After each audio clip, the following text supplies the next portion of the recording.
Hello, my name is Khadijah and I'm here to share my resources, experience, and knowledge when it comes to buying a home using low to moderate income grants and programs. This one that I'm discussing today is called NACA, the Neighborhood Assistance Corporation of America.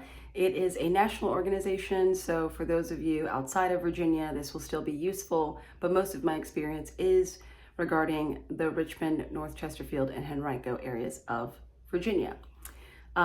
My goal is to keep this video under 10 minutes. This is a video which is part of a series, so if you want a general overview, please go to the first video in the playlist. And because I want to keep it under 10 minutes, you might see me looking down from time to time to make sure that I'm staying on track and getting all the information to you as much as possible. And I will also be adding the links to major references that I make in the video in the description box below. So with that, let's get started. As I said, this video is regarding NACA, the Neighborhood Assistance Corporation of America. I will add a link to their history, but just to give a more detailed look at it, they were very active in the 90s regarding housing advocacy. They're even credited with coining the term predatory lending. And they brought this major banking corporation called Fleet to, they organized and were able to get them into a Senate hearing committee. And they also took them to court and were able to sue them and win. And part of their settlement against Fleet was being able to begin the home buying program within NACA.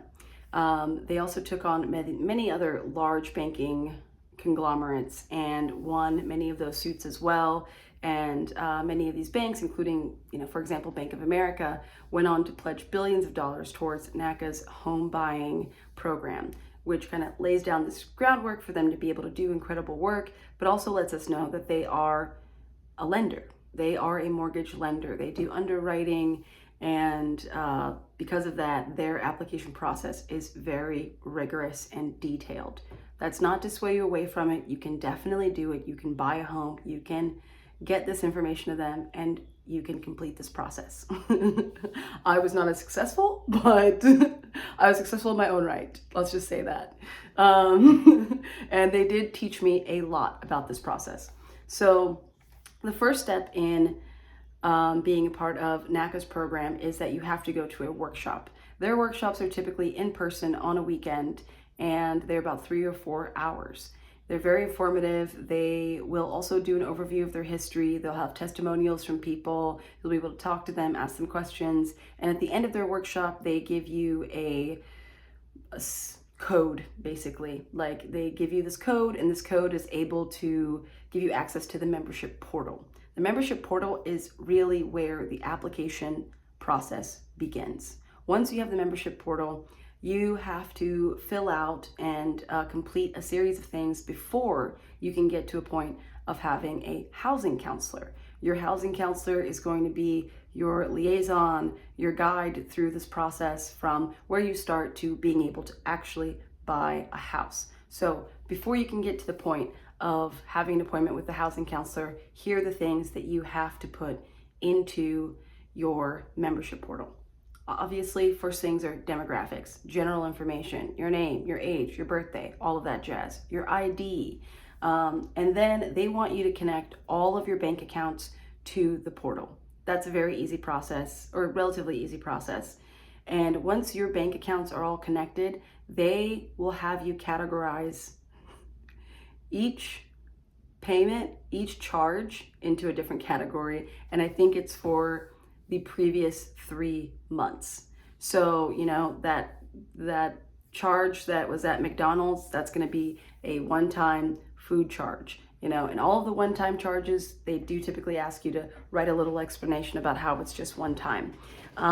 If you have a charge for your electric bill, that's going to be a monthly utility charge. Every single charge is going to have a category, and this categorization is what helps them pretty much, and helps you create a map of your spending. It shows you, it's gonna take all that information and put into another page that says, hey, here's how much you're spending monthly on utilities. Here's how much you're spending on food. Here's how much you're spending on shopping.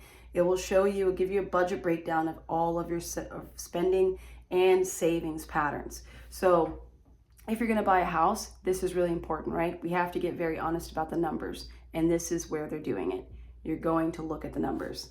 And also, these numbers are there to help basically calculate affordability.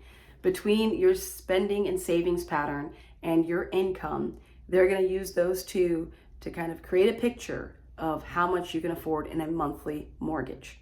Now, that picture can change because when you meet your housing counselor, after you put all these information in and a few more things I'm going to list, they're going to tell you like, hey, okay, this is how much I need you to be saving every month so I can see that you are capable of being financially responsible. If you already have all these things checked off, if you're already doing this budgeting, if you already have your ducks in a row, this is going to be smooth sailing for you.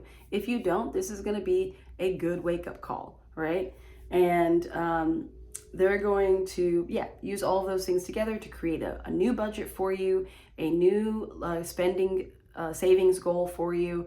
And this will also, as I said before, help determine what your mortgage allotment is. I was making $48,700 a year at the time, and my mortgage allotment was basically $1,200. I think it was like $1,214 or something along those lines. So they're like, that's how much of a mortgage you can afford. So we need to be looking at houses that are around the $200,000 range.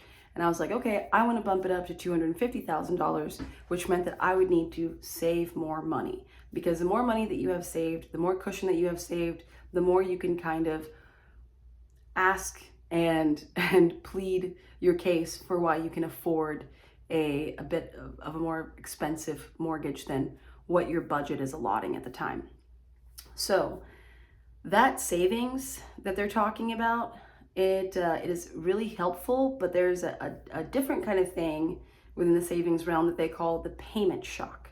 So the payment shock is a certain amount of money that you have to have saved, and this can be included in like the monthly savings budget that you're making and all of that. But the payment shock is going to be 3 months worth of your mortgage, your estimated mortgage, and roughly $2,000 to kind of help with, your home inspection. That costs money. If you need a reinspection, your appraisal, like they want you to have some cushion money there so that when you are in the home buying process, like really in the nitty gritty of it, you have the money to pay for those kinds of things, which are necessary. You always want to get a home inspection.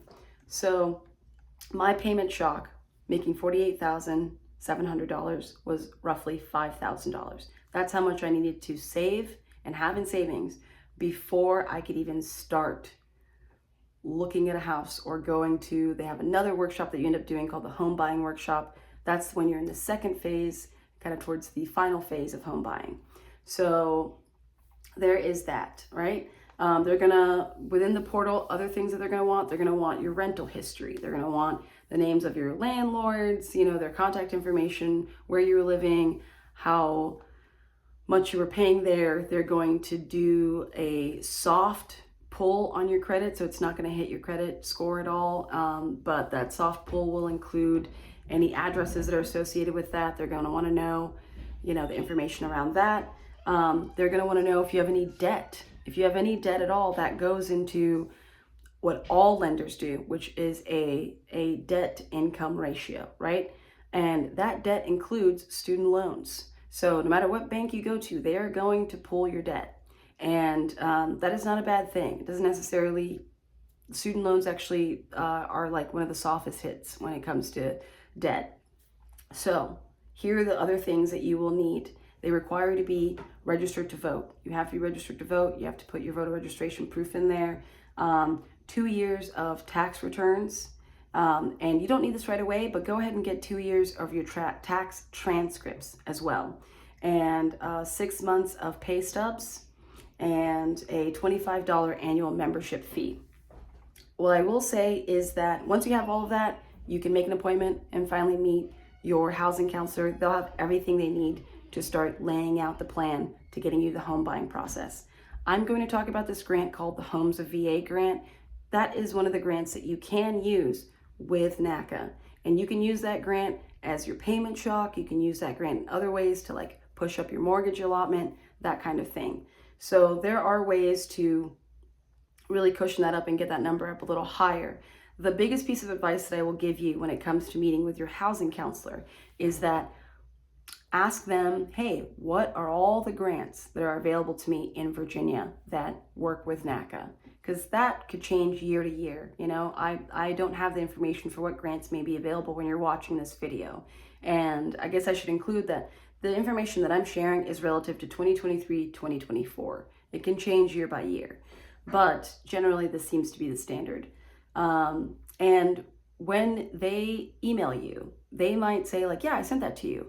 And it might be sent to your NACA email. I never got access to my NACA email. So I would say, go ahead and tell your housing counselor, hey, I'm not gonna be looking at my NACA email. I need you to email me directly at this email. I want my information sent to me at this email. That created a really unfortunate miscommunication between myself and my housing counselor. So I want you to go ahead and avoid that and tell them, send it directly to my email.